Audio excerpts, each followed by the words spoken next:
Next आता है हमारे लिए हिस्टोग्राम। तो हिस्टोग्राम में मतलब जब भी आपको इंटरवल्स में दिए हैं, कोई भी क्वेश्चन जिसमें इंटरवल दिए हैं, मतलब अपर लिमिट लोअर लिमिट, ये इनको बोलते हैं इंटरवल। तो ये इंटरवल क्लास मार्क इंटरवल दिए हैं, क्लास साइज दिया है, तो इसका मतलब ये समझ जाओ कि उसमें हिस्टोग्राम बनाना है। सर फ्रीक्वेंसी पॉलीगन उसमें भी बना सकते हैं, और वरना वो स्पेशल आपको बोलेगा हिस्टोग्राम ड्रॉ करो, draw graph by histogram. Clear है? तो इसका मतलब नेक्स्ट हमारा आता है कि हमने बार ग्राफ पढ़ लिए, but it is used for continuous class interval. जब भी कंटिन्यूअस क्लास इंटरवल दिया है तो हम बार ग्राफ ना बना के हम क्या बनाएंगे, हिस्टोग्राम। इसकी पहचान कैसे हिस्टोग्राम की, कि क्लास इंटरवल दिया मतलब हिस्टोग्राम ड्रॉ करेंगे। और ये देखो यहाँ क्लास इंटरवल दिए और इधर क्या है, नंबर ऑफ स्टूडेंट दिए, मतलब ये फ्रीक्वेंसी दिए। क्लियर है? अब ये let us represent the data given above graphically as follow.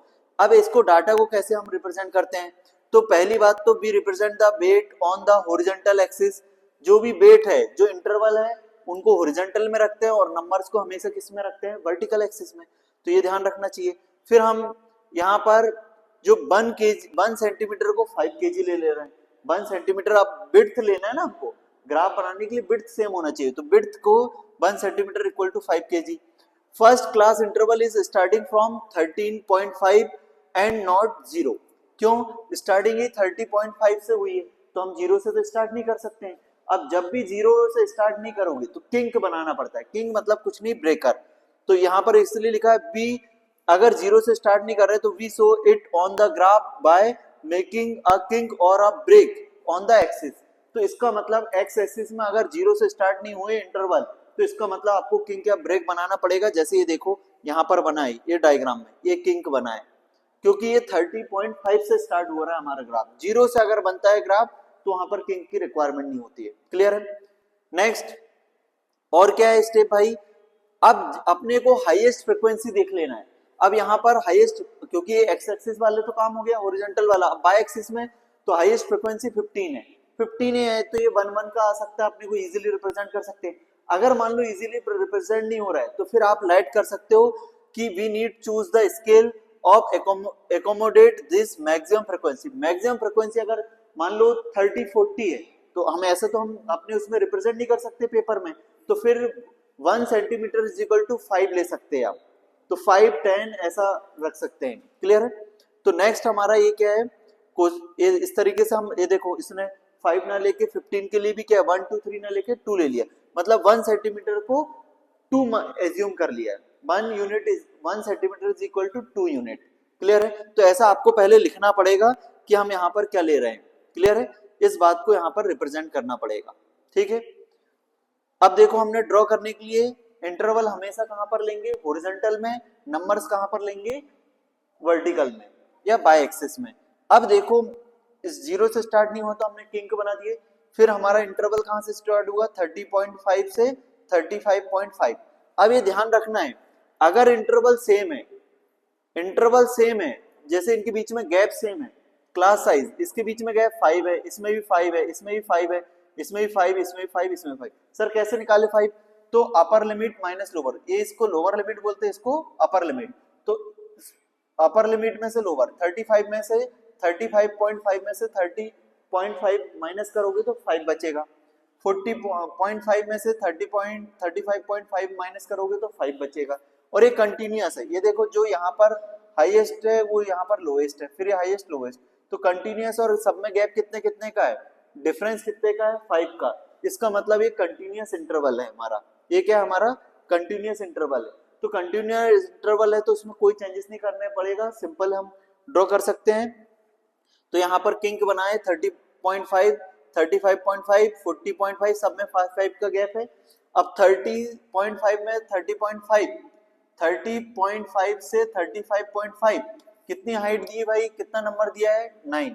तो हमने क्या कहाँ तक लेके चल जाएंगे इसको, 9 तक। तो ये हमने विड्थ तो सेम ही आएगी, वो तो इंटरवल ही से है, और कहाँ तक चला गया, 9 तक। अब सर ये हमने 2 का ले लिए, तो यहाँ 8 और 10 के बीच में क्या आ रहा होगा, 9। फिर नेक्स्ट क्या आ रहा होगा, इसकी हाइट कितनी दी होगी, 6, तो हमने 6 तक ले लिए। ये देखो, तो ये हमारा साइज सेम है और हाइट तो वो तो नंबर्स के अकॉर्डिंग हाइट बना दी है। और एक कंटिन्यूअस, एक दूसरे से क्या होते हैं, कंटेक्ट रहते हैं, है ना।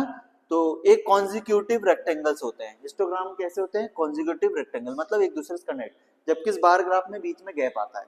क्लियर है, ये बस बन गया अपना बहुत ही इजीली। अब ये ध्यान रखना, ये कई बार पूछ लेता है, सॉलिड फिगर है, कॉन्जिक्यूटिव रेक्टेंगल्स है, इसको हिस्टोग्राम बोलते हैं इसलिए। और next, in fact area of the rectangles erected are proportional to the corresponding frequencies, जो हमारे रेक्टेंगल के जो एरिया है वो फ्रीक्वेंसी के प्रोपोर्शनल होते हैं। और however since the width of the rectangle are all equal the length of the rectangles are proportional to the frequency, और जो लेंथ भी है, लेंथ है वो भी क्या होती है, हमारी फ्रीक्वेंसी के प्रोपोर्शनल होती है, याद रखना है। एरिया भी फ्रीक्वेंसी के प्रोपोर्शनल होता है, एरिया हमारा भी फ्रीक्वेंसी के प्रोपोर्शनल होता है, और लेंथ भी क्या होती है, फ्रीक्वेंसी के प्रोपोर्शनल होती है। We draw the length according to above. अगर अब ऐसी सिचुएशन हो जाए कि जिसमें जो इंटरवल है, गैप है, वो अगर क्लास इंटरवल अगर डिफरेंट डिफरेंट हो जाए, उस सिचुएशन में किस तरीके से हम हिस्टोग्राम बनाएंगे, देखते हैं जरा। Situation different from the above. अब यहाँ पर देखो varying size, interval of varying size है।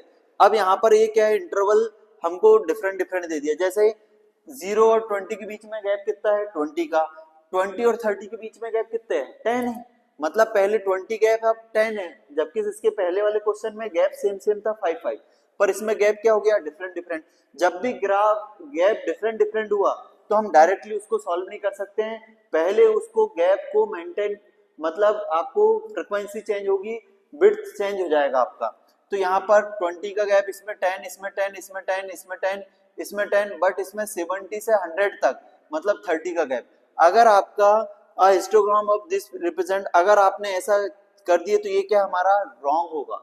इसका मतलब पहले हमको चेंज करना पड़ेगा। ये देखो, carefully examine this graph represent, do you think that is correctly representation, daughter no. क्यों, क्योंकि the area of the rectangle are proportional to the frequency in a histogram. मतलब यहाँ पर जो गैप है वो सेम नहीं है, इसका मतलब ऐसा ग्राफ नहीं बना सकते हैं। उसके लिए फिर हम ये करेक्टली इस तरीके से रिप्रेजेंट करते हैं। उसके लिए आपको क्या करना पड़ेगा, जब भी अगर ये गैप सेम नहीं है, ये देखो पहले वाले का गैप कितना आ रहा है, तो पहले वाले का गैप कितना आ रहा है भाई, तो फर्स्ट वाले का गैप आ रहा है 20, फिर सेकंड का 10, फिर ये 10, फिर ये 10, फिर ये 10, और फिर इसका कितना आ रहा है 30। तो जब भी आपको अगर इंटरवल या विड्थ ऑफ द क्लास अगर सेम नहीं है, तो आपको क्या करना पड़ेगा, फिर से डाटा टेबल बनाना पड़ेगा, और यहाँ पर मार्क और ये फ्रीक्वेंसी, तो ये क्वेश्चंस देख के लिख देना, ये तो पूरा कॉपी पेस्ट कर देना। जो यहाँ पर ये मार्क और कहना चाहिए नंबर ऑफ स्टूडेंट, ये तो हमारा कॉपी पेस्ट हो गया, मतलब मार्क और इसको नंबर ऑफ स्टूडेंट को यहाँ फ्रीक्वेंसी बोल देते हैं। बट अब अपने को ध्यान रखना है कि ये दोनों के बाद अगर गैप सेम नहीं है तो आपको ये वाली कॉलम की जरूरत पड़ेगी और एक और एक्स्ट्रा कॉलम ये बनाना पड़ेगा। तो ये वाला कैसे कॉलम बनाते हैं, विड्थ ऑफ द क्लास, तो इनके बीच का गैप, इसमें 20 का गैप 20, 20 और 30 में से गैप कितना आएगा 10, 30 40 में गैप कितना है 10, ये सब में 10 10, और 70 और 100 के बीच में गैप कितना है 30, उसी को बोलते हैं विड्थ ऑफ द क्लास। मतलब इन दोनों के बीच का गैप 0 और 20 के बीच गैप 20। ठीक है, नेक्स्ट इसके बाद लेंथ ऑफ रेक्टेंगल, ये निकालना बहुत इंपॉर्टेंट। तो लेंथ ऑफ रेक्टेंगल कैसे निकालते हैं, तो जो भी फ्रीक्वेंसी दी है divided by width of class into minimum class size, मतलब ये formula frequency upon width class into minimum class size. तो मिनिमम क्लास साइज क्या है, तो इसमें सबसे कम गैप किसमें है 10 है, सबसे कम गैप क्या है 10।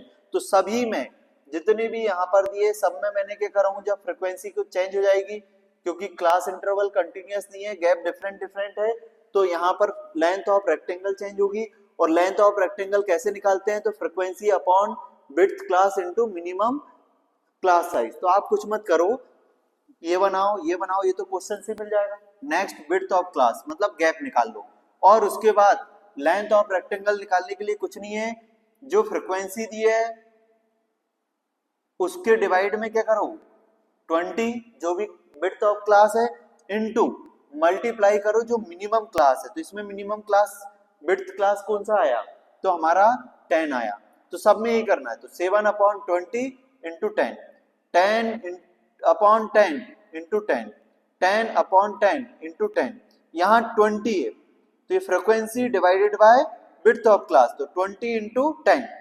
मतलब आप एक काम करो, मिनिमम सब में कॉमन है तो मिनिमम का सब में मल्टीप्लाई कर दो और उसके बाद क्या करो, frequency divided by width class, तो 7/20 10/10, ये देखो 10/10 20/10, ये वाला भी 20/10, ये 15/10 8/30। इस तरीके से आप सॉल्व कर लो। मतलब मिनिमम तो सब में कॉमन, सब में मल्टीप्लाई होना है, साथ में frequency divided by width of class कर लो और इसको सॉल्व करके आएगा। तो जो फ्रीक्वेंसी आपको पहले 7 दिख रही थी, इसको सॉल्व करे तो 3.5 हो गई। कैसे, तो 10 2 20 और 7/2 आएगा, तो 7/2 क्या होता है 3.5। बट जो मिनिमम के इक्वल वाले उसमें कोई चेंजेस नहीं आ रहा है, वो फ्रीक्वेंसी सेम दिख रही है आपको। क्लियर है?